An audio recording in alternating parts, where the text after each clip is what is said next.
आप सभी को मेरा प्रणाम। एक बार फिर से स्वागत है आप सभी का मेरे आज के इस अभ्यास में।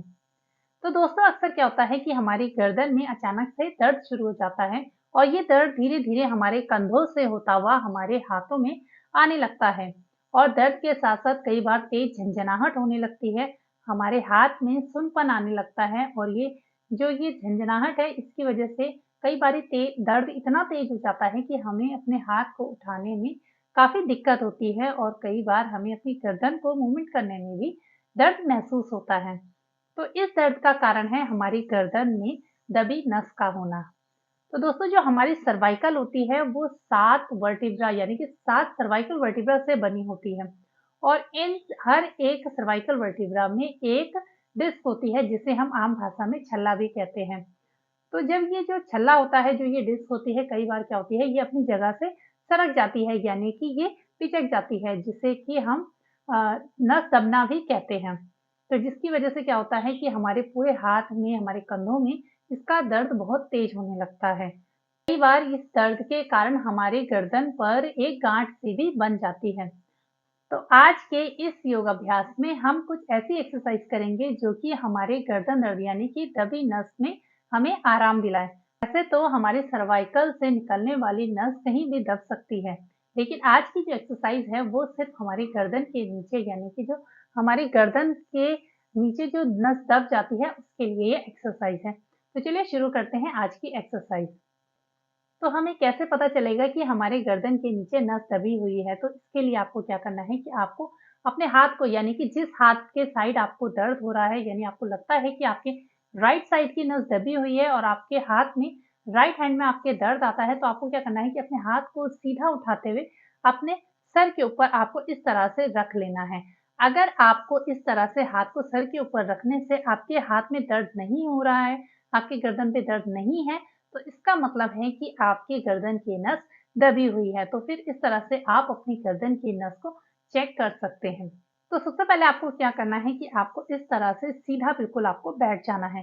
आप चाहे तो चेयर पर बैठकर भी कर सकते हैं, आप चाहे तो बेड पर बैठकर या ज़मीन पर बैठकर कैसे भी आप इसे कर सकते हैं। तो आपको क्या करना है, इस तरह से बैठकर आपको बिल्कुल सामने की तरफ देखना है। आपको ऊपर की तरफ या नीचे नहीं देखना है, आपको बिल्कुल सामने देखना है। उसके बाद आपको क्या करना है, अपने हाथ से अपने चिन को पीछे की तरफ आपको इस तरह से प्रेस करना है और फिर धीरे से सामने की तरफ, इस तरह से आप पीछे की तरफ करेंगे और फिर सामने की तरफ। आप चाहे तो बिना हाथ लगाए भी कर सकते हैं, यानी कि आपको इस तरह से पीछे करना है, जिससे क्या होता है कि हमारी जो ये डबल चिन होती है ये दिखने लगती है। तो आपको इस तरह से इसको बिल्कुल पीछे करना है और फिर धीरे से आपको आगे की तरफ करना है। तो फिर से पीछे की तरफ करेंगे और फिर सामने की तरफ। तो आपको इसका अभ्यास निरंतर 10 से 20 बार ज़रूर करना है। दूसरी एक्सरसाइज के लिए हमें क्या करना है, हमें इस तरह से कोई दुपट्टा ले लेना है। आप किसी भी तरह का दुपट्टा ले सकते हैं जिसको आप अच्छे से पकड़ सकें। इस तरह से आपको दुपट्टे को पकड़ने के बाद अपनी गर्दन पे पीछे की तरफ आपको लगा देना है और इस दुपट्टे को अच्छे से आपको पकड़ लेना है ताकि आपका दुपट्टा आपके हाथ से फिसले ना।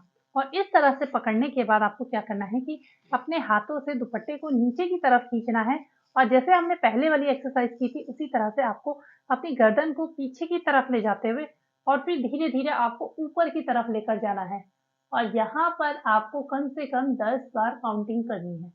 गर्दन को ऊपर करते हुए आपको काउंटिंग करनी है। 1, 2, 3, 4, 5, 6, 7, 8, 9, 10 और फिर धीरे से अपनी गर्दन को आपको सामने की तरफ ले आना है। फिर से एक बार और इसका अभ्यास करेंगे। आपको दुपट्टे को बिल्कुल नीचे की तरफ खींचना है और अपनी गर्दन को पीछे लेकर जाना है जैसे हम पहले वाली एक्सरसाइज में लेकर गए थे और फिर धीरे से अपनी गर्दन को ऊपर की तरफ ले जाना है और यहाँ पर आपको 10 काउंटिंग करनी है। इस तरह से आपको इसका अभ्यास करना है। धीरे-धीरे साँस लेते रहना है, धीरे-धीरे साँस को छोड़ते रहना है। ध्यान रखना है कि आपको अपनी कमर को बिल्कुल सीधा रखना है और अपने दुपट्टे को यानी कि जो आपके आपने गले में डाला है, टॉवल या दुपट्टा आप कुछ भी ले सकते हैं, उसको आपको अच्छे से खींच कर रखना है और इस तरह से अपनी गर्दन को ऊपर की तरफ उठाकर रखना है और फिर धीरे से आपको वापस अपनी गर्दन को सामने की तरफ ले आना है। अब हमें क्या करना है, इस तरह से सीधे बैठ जाना है और अपने हाथों को इस तरह से आपको बेंड करना है। बेंड करने के बाद अपने हाथों को आपको अपनी कोहनियों को इस तरह से अपने चेस्ट के पास आपको मिला देना है और अपने हाथों को अपने आगे फिंगर्स को आगे की तरफ मिलाते हुए इसको इस तरह से पीछे की तरफ लेकर जाना है, यानी आपके शोल्डर पीछे की तरफ जाने चाहिए और आपके हाथों को आपको इस तरह से खोलना है। ध्यान रखना है कि अपने हाथों को यूं नहीं ले जाना है, अपने हाथों को आपको इस तरह से लगा कर ही रखना है।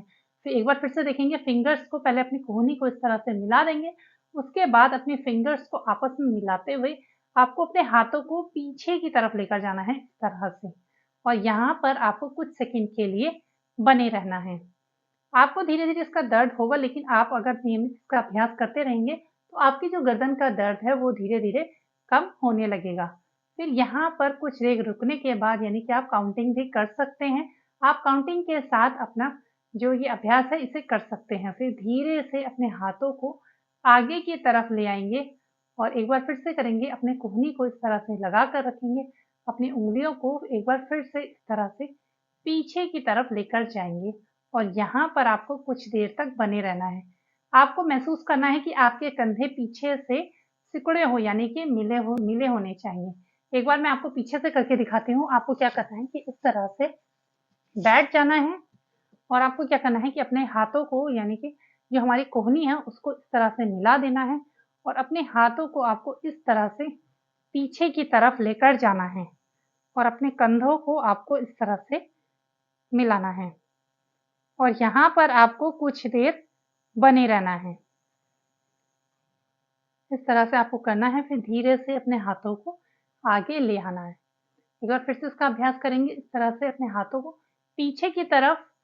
ध्यान रखना है कि आपकी गर्दन बिल्कुल सामने की तरफ होनी चाहिए। आपको गर्दन को झुकाना बिल्कुल भी नहीं है और ना ही गर्दन को ऊपर। आपको गर्दन को बिल्कुल सामने की तरफ रखना है, यानी आपको बिल्कुल सामने की तरफ देखना है और यहाँ पर आपको कुछ देर तक बने रहना है और फिर धीरे से आपको वापस आ जाना है। इसका अभ्यास भी आपको कम से कम 10 बार ज़रूर करना है।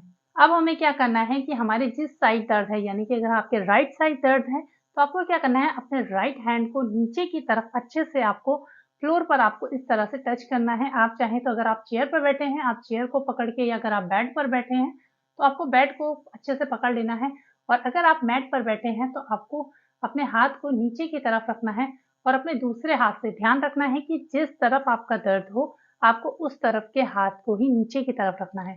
अगर लेफ्ट साइड है तो आपको लेफ्ट हैंड को नीचे रखना है और अगर राइट साइड है तो आपको अपने राइट हैंड को नीचे रखना है। तो इस तरह से अपने राइट हैंड को, जिस हाथ में भी आपके दर्द है, तो हाथ को इस तरह से नीचे रखते हुए अपने दूसरे हाथ की मदद से आपको अपनी गर्दन को इस तरह से धीरे-धीरे आप अपनी गर्दन पर खिंचाव लाना है। तो अपने हाथों से अपने गर्दन को आपको इस तरह से नीचे की तरफ खींचना है। इससे क्या होगा कि आपके गर्दन पे एक अच्छा खिंचाव आएगा।